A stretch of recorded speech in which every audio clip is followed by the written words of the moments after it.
New research shows America isn't headed for a recession. It's been in one since 2022, and the government has been fudging the numbers to hide it. What have I been saying for years? What have I been saying for years?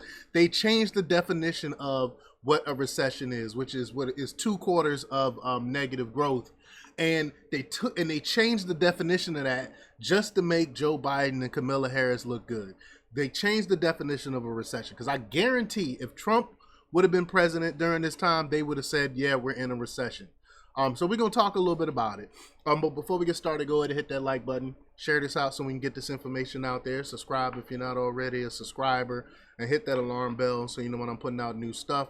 Also, check out my link tree in the description. It has a link to my Patreon. That's where I talk about things that I can't talk about here. There's also a link to my Instagram and my X account, so follow me there as well. All right, so let's talk about this news now. This comes from the Epic Times from Andrew Moran. He reports that new research by a pair of prominent economists suggests that the U.S. economy has been in a recession for the last 2 years after inflation adjustments are taken into account. According to the Bureau of Labor Statistics data, cumulative inflation since 2019 has totaled nearly 25%. Wow. But inflation figures have been understated by nearly half, resulting in cumulative growth to be, quote, overstated by roughly 15%, say economists E.J. Atoni and Peter St. Ong.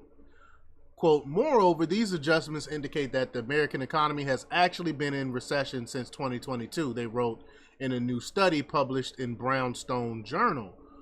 Undercounting inflation has implications for economic growth because rapid price changes have bolstered the nominal value of a wide array of economic metrics, quote, without resulting in any real change. Atoni and St. Ong cited several data points comparing nominal non-inflation adjustment and real inflation adjustments since January 2019. New orders for durable goods have increased 7.5% nominal, but fallen 13.4% real. Retail sales have rocketed more than 23% nominal, but rose 3.2% after adjusting for inflation. Nominal disposable personal income have surged about 35%, but the real rate has been just nearly 13%. Nominal GDP at a seasonally adjusted annualized rate show the national economy has soared 37.4% from the first quarter of 2019 to the second quarter of 2024. The Bureau of Economic Analysis, BEA, uses the GDP price deflator, a tool that reduces the value of goods and services produced in the wider economy to reflect inflation revisions. When it is applied, nominal growth declined to 3.7% in this 5-year span. But this is flawed, the economist stated, quote, utilizing a modified GDP deflator that includes more accurate metrics for housing, regulatory costs, and that's a big one, the regulatory costs, and indirect costs yield a more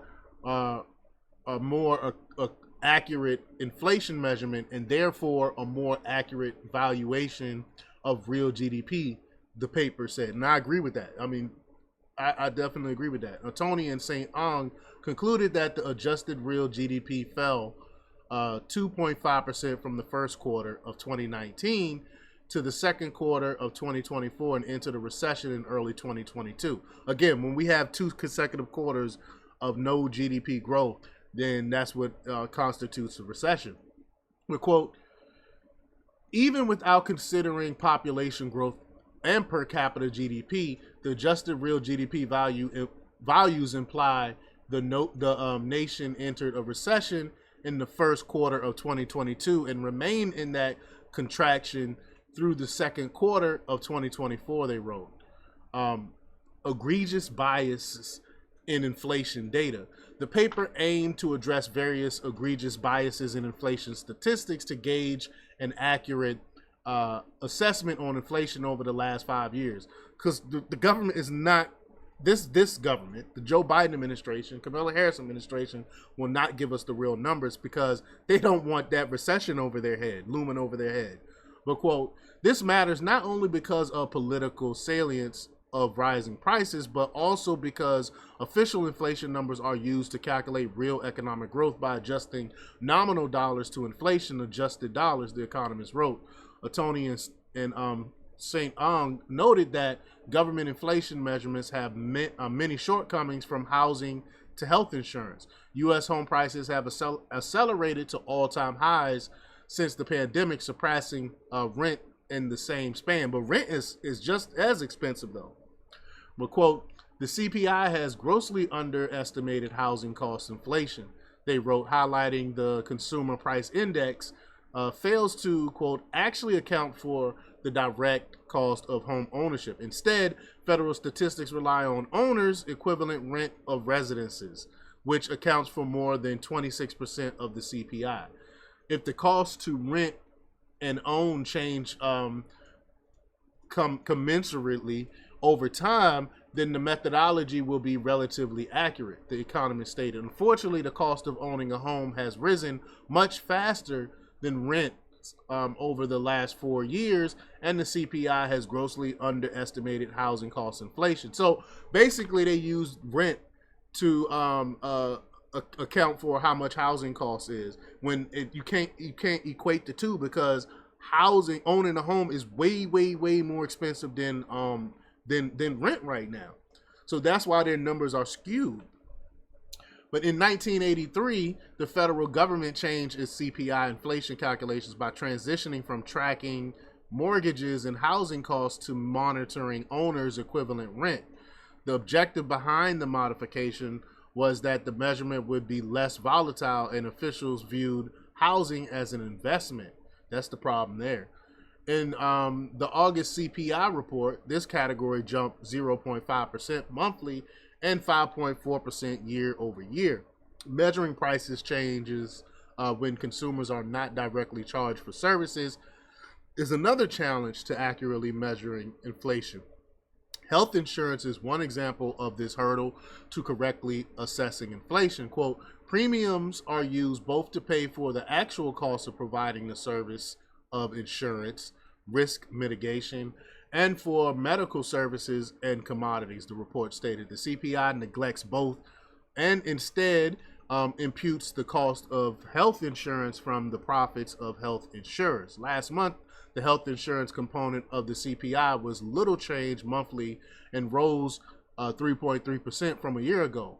Quantifying the effects of government regulations can also be a roadblock to better understanding inflation, because statistic agencies will determine prices are lower if products are improved. Like them not like a regulation where they don't give out leases to gas companies, so that will make the cost of gas go up. So, regulation matter.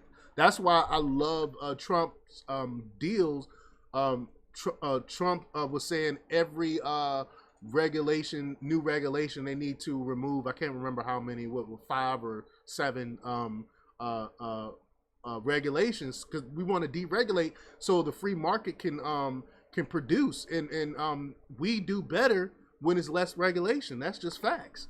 But quote, the difficulty of estimating such improvements can result in artificial cost reductions due to perceived benefits of the consumer that do not actually exist, they wrote. All right, solid growth, low inflation ahead forecast.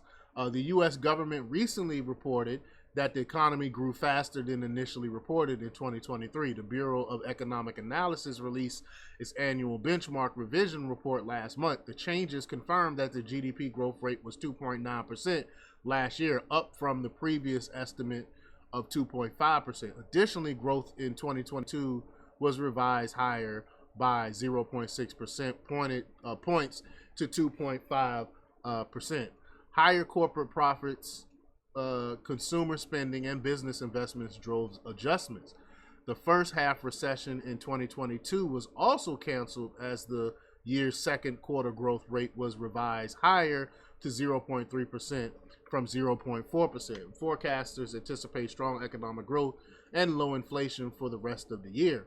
According to the Federal Reserve Bank of Atlanta, GDP Now forecasting model estimate The U.S. economy is expected to expand by 3.2% in the third quarter. The New York Fed staff nowcast shows comparable growth projections. The Cleveland Fed's inflation nowcasting suggests the annual inflation will ease to 2.3 in the next CPI report, but we shall see. Those are only forecasts. It's only estimates, so we'll see. But y'all, let me know what y'all think about this. Y'all think we're in a recession right now still, or do you think the recession is over? We never had a recession. Leave your comments down below.